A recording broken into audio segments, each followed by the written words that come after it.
Running on Empty, 2024. This is what is known in the vernacular as a black comedy, and it really is grim humor incarnate. The main character, Morty, even is named after death, and he's a funeral director, or he helps run a funeral home, as they are known in the USA. And we see him die right at the start of the film. There's a flashback, um, and he's with a woman called Kate. I checked that up really because I wasn't quite sure. Well, it's quite obvious a bit later, but prosopagnosia, uh, recognize his faces, but if I don't recognize faces, I still can pick up the gist of the story, and there was enough, I thought, in this film for continuity, enough distinction between the characters. But the darkness, we know that Morty is going to die in less than a year, and part of the comedy is based on that. And it's because there's a new science, a new technology out called LDC, life death count or something like that. Can't remember exactly what. But in the second scene, Morty is with his then girlfriend, someone different, Nicole, and she's a really excitable young woman. She's taking selfies outside this house because she really wants it, and she probably doesn't have the same income as Morty. I get that impression because she's pleading with Morty, let's get a LDC because that might help them afford the right mortgage they need for this property. Um, the thing is, when they get this LDC done, there's an advert that shows how it works. Well, it doesn't actually show how it works. It's just because science, and people believe science in this film, unlike in the modern world where there's so much skepticism about science that this advert probably wouldn't run. But perhaps that's part of the running joke in this. Because science, um, there's this death count, and it's super accurate, and that is how long everyone takes it as read. Everyone knows when they're going to die. If they get their LDC done, you don't have to get it done, but it's probably as common and as much of a craze as genetic testing, where people find out their ancestry through companies like 123andMe. And certainly, maybe that's cooled down a bit in the last 7 and a bit months since a certain administration took over in another country, and um, privacy became much more of an issue because of what was happening over there. It's just something I remember from the news. Um, so, would people get LDCs done in our current society? I'm not sure. Gosh.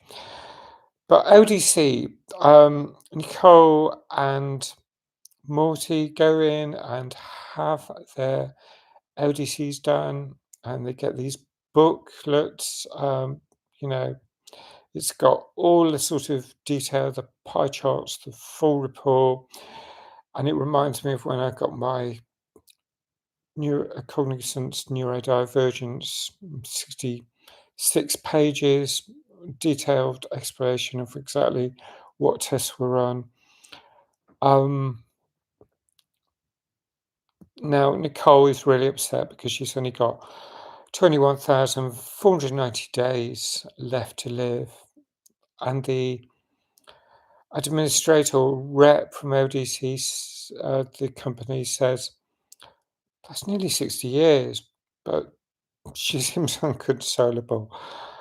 And then Morty finds out that he has 345 days, I think it is, or something about 300 days, under a year. And the LDC rep says that's not ideal.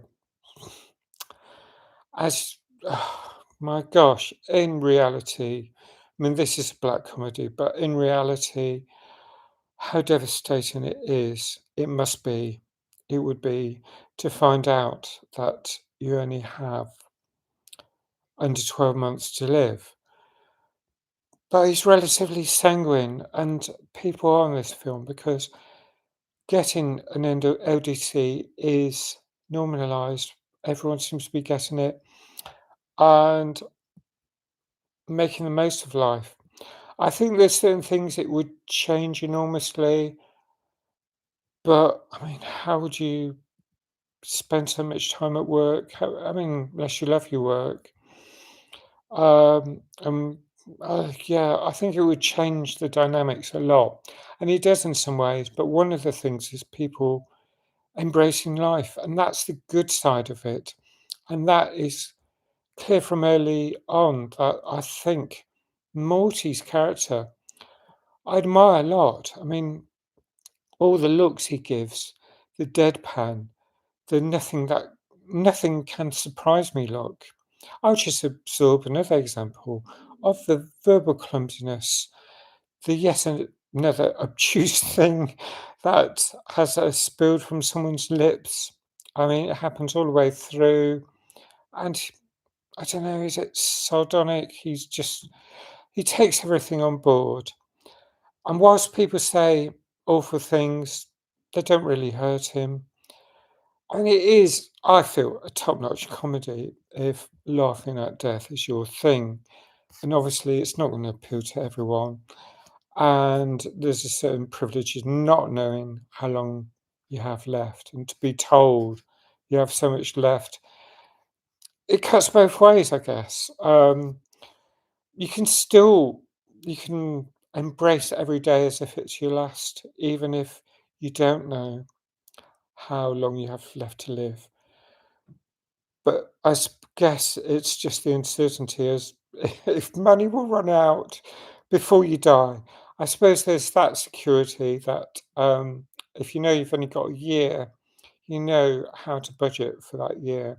If you know you could live another 75 years, say, if I think I could live to see the year 2100, um, how would I make sure that the money I have, plus inflation, plus cost of living crises, which seem to be regular these days, how would I be sure that I could actually make it that length of time? So there's an anxiety to not knowing how long you're living, and whatever age I am, I don't know. Maybe people talk about the proverbial bus that hits them, and that is literally what happens to Morty. You see that at the start. Um, But I think that actually, that it's just how medically someone's going to die, and you can actually die sooner if you get killed, if you get hit by a bus. So there's that as well. It's just the longest you'll live is, in this case, in Morty case, 345 days. Oh gosh. But I thought the comedy was observational, but really on point. I mean, it really does work if you can laugh at death. Um, and we're such complex beings as humans. And human in the face of adversity is a big thing in the UK. I think Brits do it a lot, but it's really refreshing seeing an American film that covers it. I mean, first, early on, I mean, because Nicole then splits with him, it's clear that this massive difference between 21 full 90 and 345. She soon meets someone else who has a much closer, I mean, I think it's 2 weeks, the LDCs, and that is part of the compatibility for her. But Gosh. It's just that, um, Morty has been ditched, and, he wears a suit most of the time. He goes into this bar. He looks so formal, and his black tie and everything. He's definitely a mortician's, uh, family member. His dad is the main mortician, I guess, and oh gosh, his humour is all over the place, and he's inappropriate at times, and it is part of the brilliant humour in this. But anyway, he wanders into a topless dancing bar, I think, or something like that. It's just like, ew. But I mean, he's a man, and he wants to meet a young woman, to spend his final year, and he meets Rita at the bar. Rita's a young woman, and shall I explain the story? I mean, she kind of chats him up. She asks if he wants to feel her, um, parts of her, um, anatomy. She's very forward, and mm, well, we find out fairly quickly why. Okay, she's a sex worker. I explain that because there's um, there's a pimp as well, and we get to meet him later, Simon.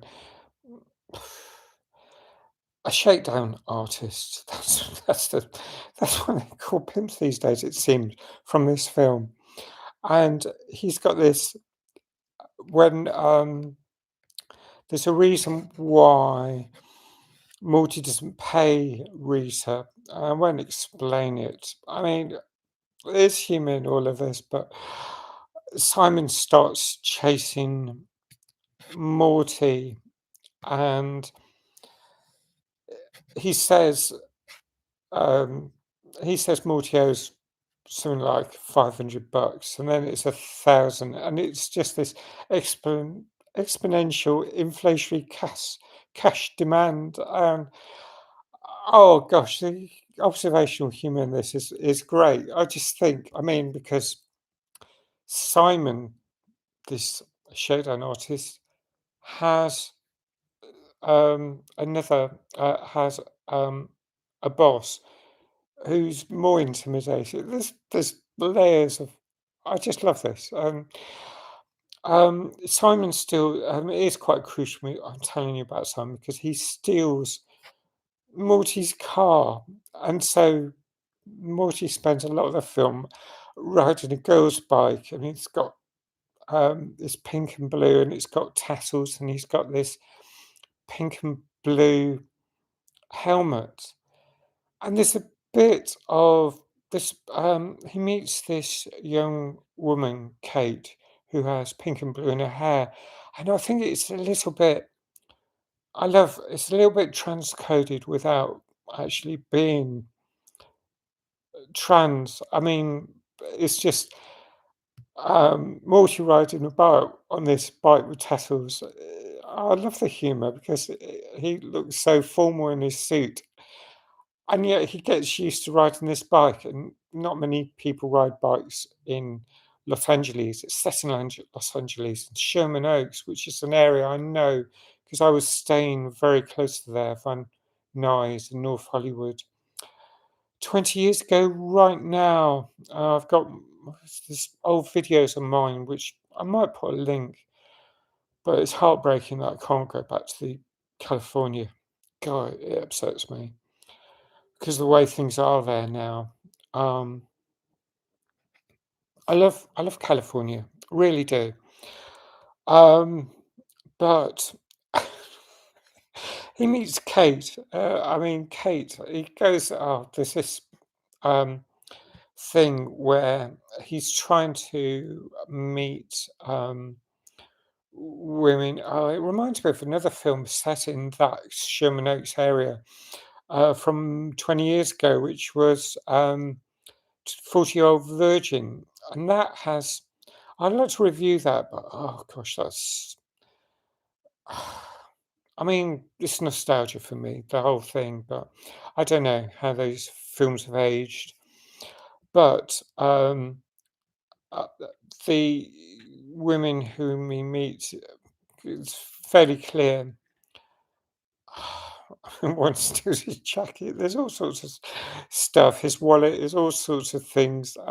There's the the women he meets via this agency. They match up. They might. They're not exactly ideal, and he's angry with the agency, but he meets Kate, who is lovely. I think she's one of the loveliest characters I've seen in a film. Certainly, I'd find her appealing from the lesbian side of my character. I just think she's beautiful. Um, if I was Morty, yeah, I'd I'd I'd be very keen on her, and he is, and she's just beautiful. And I think Morty is a lovely character too.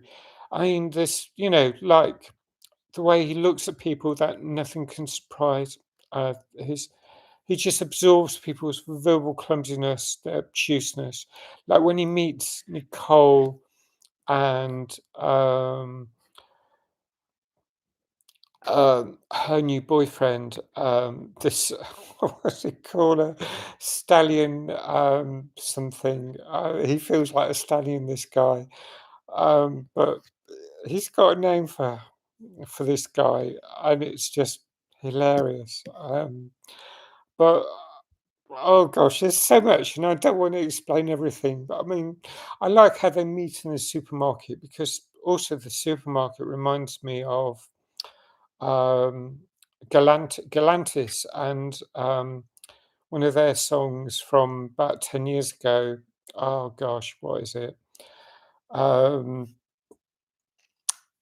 Humorous song. Put a link, but I love it. But there's so much I love about this film, but the chemistry when it goes right, and just oh yeah, Kate. When she notices that, I mean, she rides a bike too, and she notices his bike, and she says, "I like your ride. It's a little on the she/her side. It's class." I mean, she's got pink and blue hair, and his bike is pink and blue, and it feels really transcoded, I would say. So I love that about this film. There isn't anything obviously LGBTQIA plus in this film, but there's that element that I absolutely love, that nod to the modern world and to trans people in that sense, the colours, everything, and just that. I mean, that's probably one of the things why I would trust Kate because she is very open-minded in that sense. The fact that she uses she, her, she doesn't mind. She likes Morty, and Morty is great as well, and he's non-judgmental. So the two main protagonists. I mean, who knows what Nicole and her stallion would be like, but I think Morty and Kate would be safe, and so I like it for that as well. So I'm going to score this. I think this is a great film. It's a 9.25 out of 10. That's really high, I know, but I just loved it. I'd watch it again. I just think it's a great film, and it really gets you thinking about what if there was an LDC? What if we knew our death date? Live life to the full. All of us, whether we know our death date, which most of us don't, but if you do, full sympathy, this might not be the film for you because there's a lot of comedy. But then again, it's life affirming as well. So, 9 out of 10. Thanks for watching. Please like if you like this review. Um, Thanks if you subscribe. Please hit the notification button. I hope to see you again soon. Bye for now.